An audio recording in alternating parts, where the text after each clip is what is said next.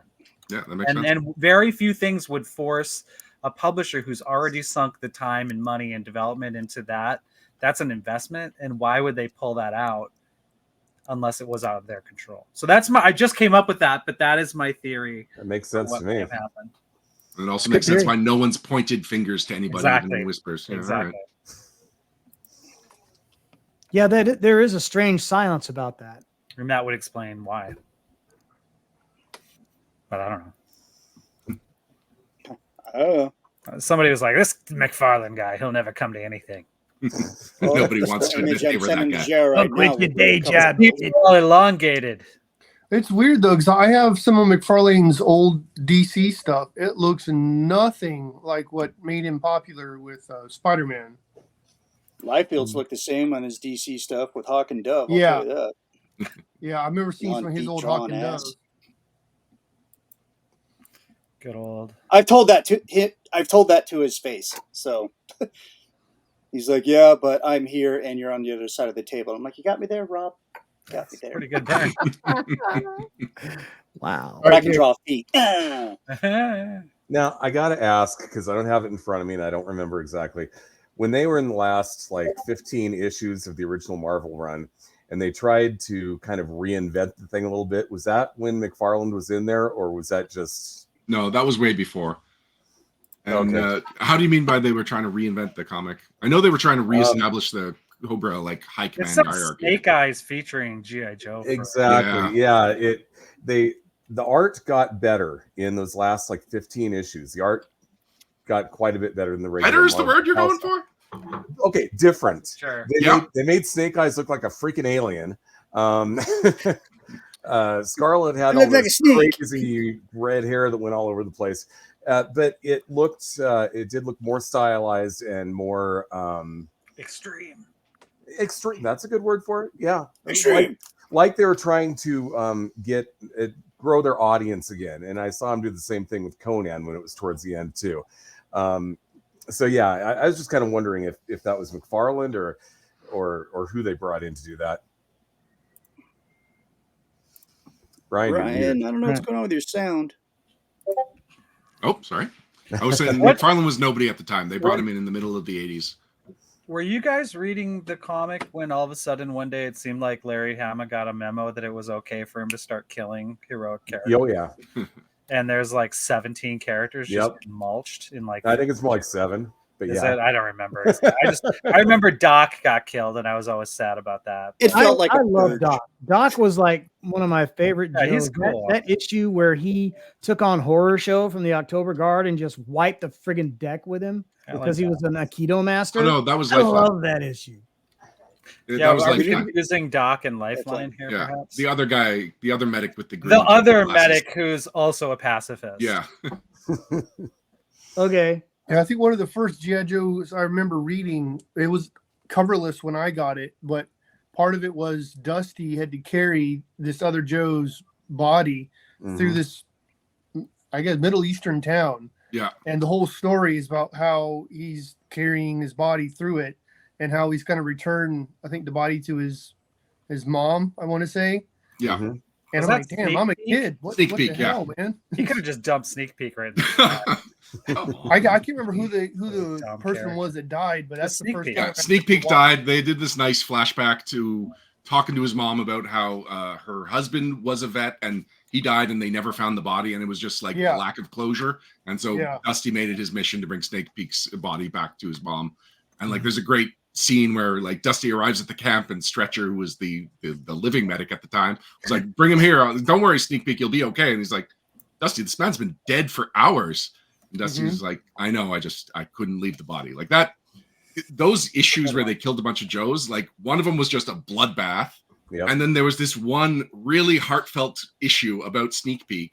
And meanwhile, like in 2 panels in that same issue, they just kill off all of Battle Force 2000 and then get back to the Sneak Peek story. Dodger dodged the bullet. Yes, because like Dodger had another I like action your figure coming coming out. out. They did the it for a next year is reason. like a They didn't Sonic do it fighter. just So for you shits and get giggles. Did DJ live? No, that was DJ's first appearance. He was in the motorcycle right behind Dodger. He got killed. And then, yeah, they all get wiped out. Dodger's on the radio like, anybody, DJ, it's just you and me. Third round. So sad. Yeah. That was the last year I bought heartbreaking, figures, dude. so that did not make me sad when all those loser I science fiction loved DJ, and I only found out that everyone hates DJ when I mean, at least like it's not got Skid into Mark. like adult collecting. That he's poor Skid Mark. Skid Mark's a great figure with a terrible name. But just remember that doesn't matter who they kill, death is temporary because of Dr. Venom's crazy brain machine. Yeah, the Yeah. brain. Brainwave scanner. Yes. Yeah. They could bring anybody back. Well, speaking of terrible code names, I did recently found out there was one called Hot Sauce. There is. Apparently, he was to a my Puerto Rican knowledge. guy. I didn't know about it. I was an adult when I Wow. Yeah, I think I found out about it earlier this year. I'm like, who the hell was that? I looked. That's it up. really strange because have you ever had Puerto Rican food? Yeah, Zero spice. I lived in Tampa for a long time.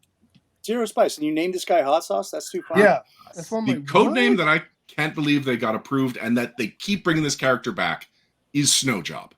Like that. Yeah. This has never been flagged as My like older no. friends taught me something when we had the character. Did they? Didn't show me, but he taught me a new word when I said, "Hey, look at my new action figure, Snow Job," and he said, "If I got something to tell you." For our listeners, look that up on Urban Dictionary. They'll explain what we're laughing about. Just watch Or Clerks. watch Clerks. Yeah. All right, so we've covered why people should read it, and apparently it's written in the Urban Dictionary. As everyone prepares before I wrap this puppy up, give one reason you think people should read the comics if they like the cartoons, movies, or action figures. We're gonna start with you, John. Put you on the spot. Because it's awesome. Motivated. No, I always liked it because most of the ones that I read, whether it was the Secret Files or the original comic books or that one that I sent you with Netho Diaz drew, Yeah. there was always a reason behind someone dying. They didn't do it just for shits and giggles. There was a emotional content involved with it. It wasn't just mindless violence. And as cheesy as it sounds, I always thought it was cool that when they had those public service announcements after the episodes of the cartoon, I always thought it was cool. Was it you were trying to you had violence in the show, but it was always for a good reason. They used it as a way to explain why something is bad or why you shouldn't do this or do that. So I always liked it. It wasn't like a lot of the stuff now where it's just mindless debauchery and carnage for no good reason. Okay. What about you, Darren? What would be the reason you'd give if you're trying to convince someone to read the comics? Okay. Well, first of all, when I think of not the comics, but the cartoon, my mind immediately goes to pork chop sandwiches. Ryan gets it. Anyway, Get it? And the cultural currency of those parody ads has become more valuable than G.I. Joe's cultural currency overall. And so like I have banned any reference to those in the RPG just to As you try and should. get people to actually embrace G.I. Joe for what makes it cool, not what makes it funny one time 12 years ago. mm-hmm. But anyway, as for why you should go to the comics, storylines are more in depth because they had more time to develop them. Characters were more in depth. There was more grit to it, because the cartoon is really made for children, and I don't think the comic was made for children. So if you want to cut past all of the camp and cheesiness and all of the reasons why people ultimately rejected G.I. Joe in the late 80s, go to the comics, because that's really where the soul of G.I. Joe lives, as far as I'm concerned. Okay. Ryan? The comics, it's just a more mature take on G.I. Joe. And so even if anyone that can track down the original copy of G.I. Joe #1 with the backup story, do yourself a favor and grab that, because the main story in that is a cool collaboration of every single character. Everyone gets a little moment in the front story. Then there's a backup story that really sells Snake Eyes and Scarlet, and just what makes them standout characters among the original 13, where Snake Eyes just will not abandon Scarlet and Doom when she's pinned down, and Scarlet reassures him, don't worry, if it really comes to this, I've got a pistol up my sleeve with 2 bullets. And it's whoa, this is not the cartoon G.I. Joe. This is tense. This is real. The stakes are very high. And so it just gives you a very different take on these same characters in similar situations, just with a very more mature tone. Okay. All right. Michael? Man, I really want to riff off of what Ryan was talking about, because that story sold the whole comic to me, because they forced rock and roll at gunpoint to abandon them and go try to get help. And I was like, dude, I can't believe he aimed an Uzi at his own guy. This is amazing. And yeah, off of what Ryan and Darren, it is more in depth. There's more character development. They're less, and ironically enough, I guess, less 2-dimensional than the guys on the TV show. And I don't know if that's because of formatting differences. You can do more with comics. I'm not that smart, so I'm not going to comment on that. But the character development and in the storylines is what sold me on that book. And when I originally started reading it, I was burned out on superpowers, and I was thrilled that, oh, dude, this is great. No superpowers. And then friggin' Zartan showed up. I'm like, what? He's absorbing camo patterns from what? I hated that, but I got used to it. I lived with it. But it was just a different set of comics for me. And I can well understand why a lot of kids my age who didn't read any other comics got into comics because of this. Keep in mind that a lot of those characters ended up being ninjas or pseudo ninjas. Right. Firefly. Yeah, they did kind of go a was a little popular ninja crazy. theme in the Of course, A little bit. Okay. Michael, you answered correct? You finished?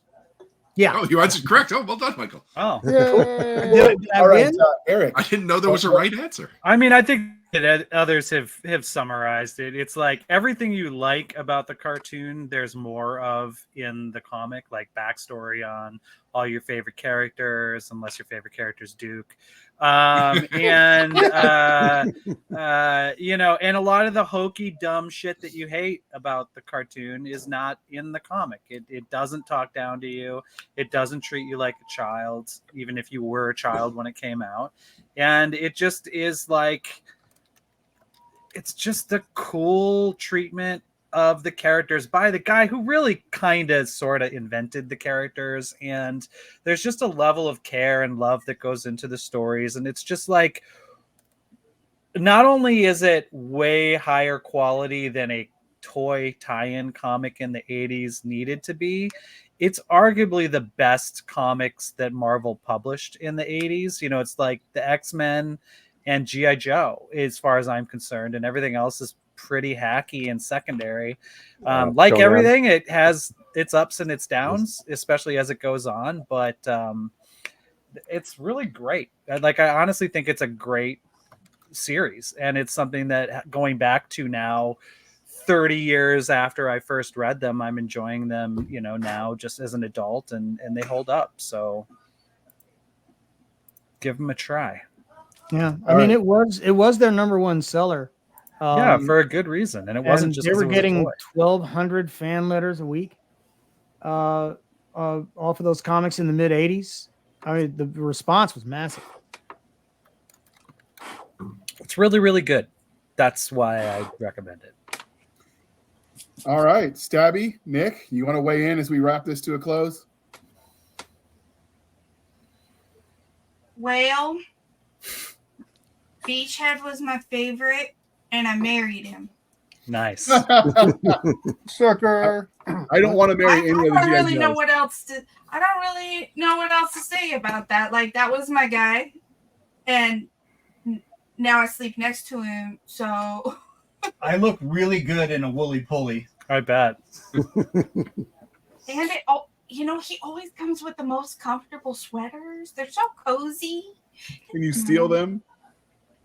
I don't have to steal them. He says you can wear it.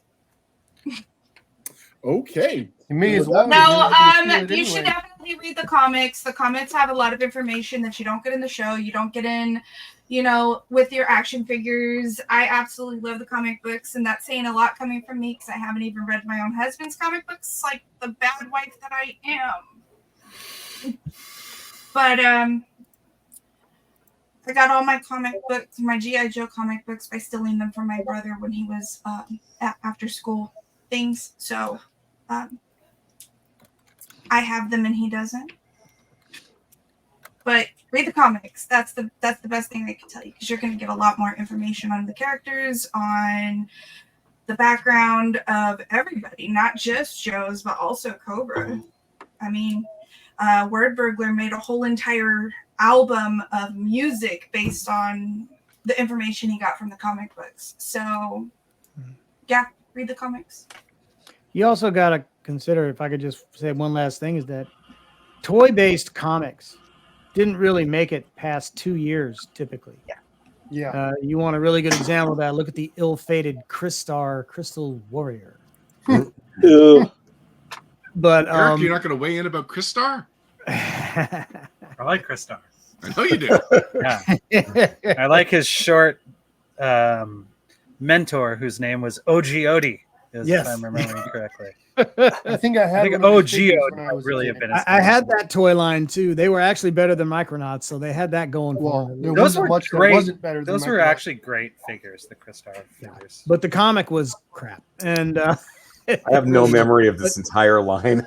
I vaguely remember the figure. Does anybody remember Insectoids? yes, Vaguely. We Very need cool more figures. puppet-based action figures. I think we're That- talking Sectars. Oh, you're right. Sectars. There we go. Sectars, yep. Sectars, yeah. is that what it was? That was Okay, cool. That's what it was. I vaguely remember those. Also a Big like ass 4-issue comic book series from Marvel. Right. So you, Yeah, it did not last long. Well, the cartoon didn't even last long. Also Was there a true. cartoon? I don't All right, Nick, as we wrap this up, because we're getting close on time, what would be your pitch to tell someone to read the comics? And go. If you're a fan of the action line or the action figure line, if you're a fan of the cartoons, definitely check out the comics, because you get more in-depth stories. You get a little bit more background on some of the characters, maybe that you love. Maybe there's some one-offs you like, that obscure character like Torpedo or something. You know, and the comics had stakes to them, unlike the cartoon. Mm-hmm. Now, Alrighty. when I played G.I. Joes, there was some stakes. Mm-hmm. But I had a graveyard for As the we ones all that do. died in my backyard. oh yeah, and fastened to bottle rockets, and it's like, hey, let's see how far Ace can go. And then you never Item to found the. it. Did any of you make hand gliders out of the balsa wood airplanes and like send your Joes into I action? mean, I had a G.I. Joe hang glider. I wasn't that cool, sir. Dude, I I'm used just to cut the bills. the word you're looking for is old, not cool. I used to cut the bills off of trucker hats that my dad had and never wore, and I turned those into parachutes. And I would take string and I put all their risers together and hook it up to their backpacks, and then hook up the string so I could lower them down too. So I could have a full-on, like 82nd Airborne level assault with like That's awesome. 16 Joes. I get them from different parts of the room, and I'm like, all right, and We Wow, took scary. those. Remember those cheap Kmart paratroopers with the plastic oh parachutes? yeah, the little plastic dude, the Yeah, mold yeah. dude. We would take their parachutes, put them on our Joes, and lob them off the roof. And poof, and watch them. The Fisher Price Adventure people had really heavy duty parachutes that were Yeah. made of cloth that you could just whip your dudes way into the sky and they would come down. And those things I probably made the are mistake still of putting the good. weapons in their hands because the weapons never made it down. Those Fisher Price toys were made with the durability of Paleolithic hand tools. Like they are still solid to this day, but not so much the GI Joes, sadly. Yeah, not so much. But that's my take on the comics. Definitely give them a read. I give it 4 stars out of 4 stars. It's one of my favorite comic books, and well, from Marvel or just in general.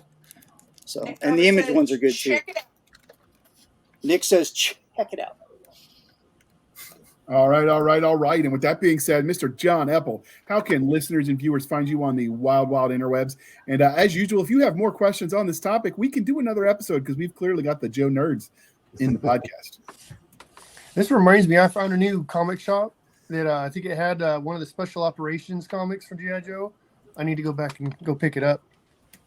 But yeah, I'm on Seclusion Studios on just about all the main social media outlets. So you can find me there, or I have my account under my name on the Book of Faces. Pretty easy to find. All right.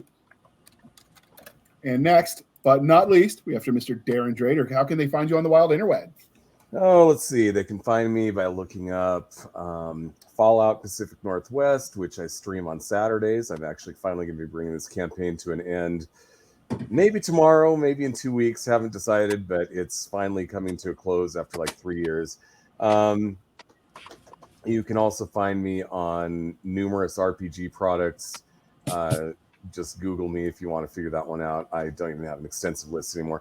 And you can also find me on Drive-Thru-RPG under Darren Drader Designs. That's where I put my custom stuff up, and you can buy directly from me. All right. Ryan, how can they find you on the wild interwebs? I'm Ryan Costello on Facebook. I'm costello.bluesky.social on Bluesky. I'm trying to make that my secondary social media platform. But most of my internet stuff I do through the No Direction Network. You can go to nodirectionpodcast.com. We've got some G.I. Joe RPG related stuff up there. Oh, and if you want to know about the G.I. Joe RPG, you can go to Renegade Game Studios and check it out there. Okay. And Michael, how can they find you? Just you. Yes, we're talking to you. You can find me at michaellavoice.com. That's my website. You may also find information about me at Athon Books because they are the publisher of my series that's releasing in a few days, Galaxy's Most Wanted. Also on the Exeter Twitter, whatever they're calling it this week, as that Michael LaVoice. Also on Facebook as that Michael LaVoice, because apparently there's several of us creeping around out there. So that's where you find me. So what you're saying is there's too many LaVoices out there and you need a hobby other than making... Yeah, I'm going to start my own podcast called LaVoices in Your Head. Oh, I like it. That's really good. That's actually pretty good. Yep.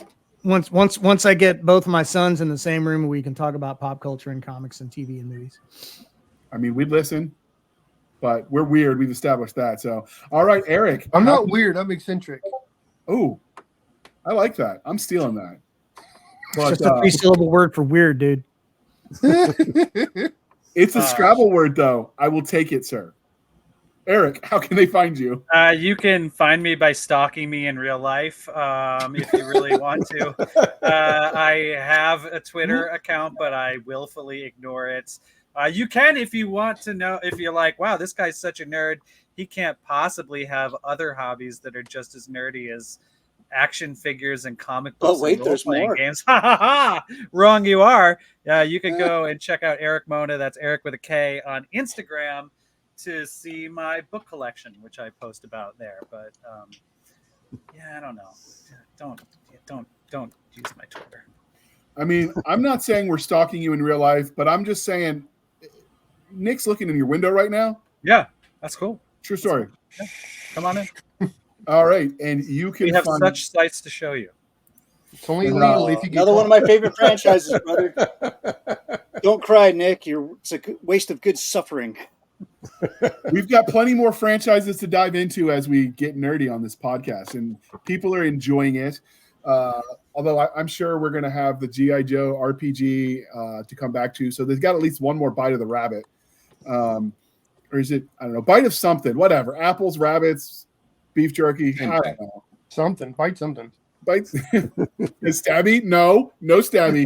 Stay in your seat. Hey, I'm safe.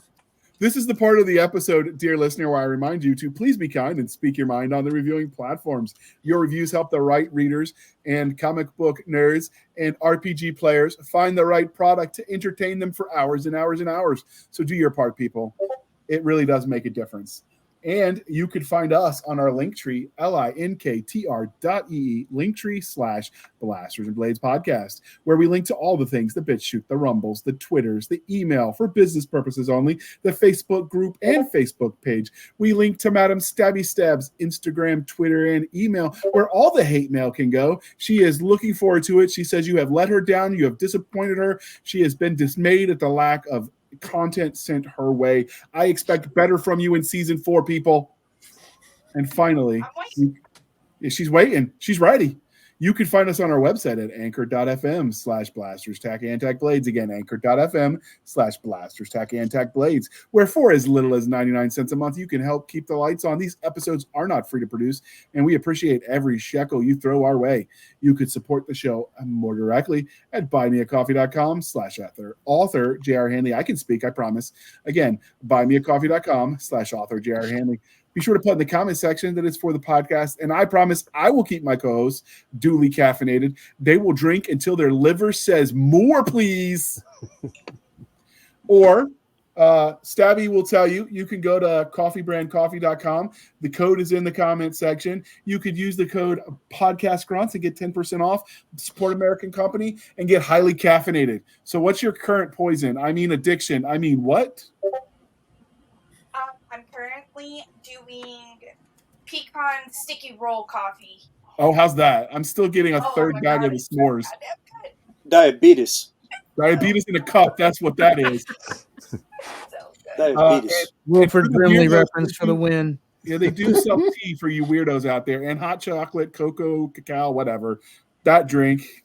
And they have candy just and put stuff. out a peppermint hot cocoa. Yeah, for Christmas. Peppermint hot cocoa. Out freaking standing. All right. With that being said, thank you for spending some of your precious time with us. For my crazy co-host, I am J.R. Handley, and this was the Blasters and Blades podcast. We'll be back next week at the same time, where we'll indulge our love of nerd culture, cheesy jokes, and all things that go boom. It's a shocking experience, I tell you. Seriously, John, Darren, Yes. Ryan, Michael, Eric, thank you for coming on. We're going to have all of you back again. This was way too much fun. We got way too nerdy. We yelled over each other like you do at a family dinner. All we were missing was cussing, booze. Nope, we had the booze. I dropped an F-bomb earlier in the show. Yeah, we got cussing credit too. is due. We just didn't have the food throwing, and if you did that, then it's officially a Handley family Christmas. If you And I'm throw food, still the we're gonna have redheaded bigger stepchild. issues. Damn it. You better not Well, be throwing food. The Italians I'm just going to don't buy like you a wig. food. My family's German. We John, just we- throw some poo. You'll fit right in. All right, and we're out.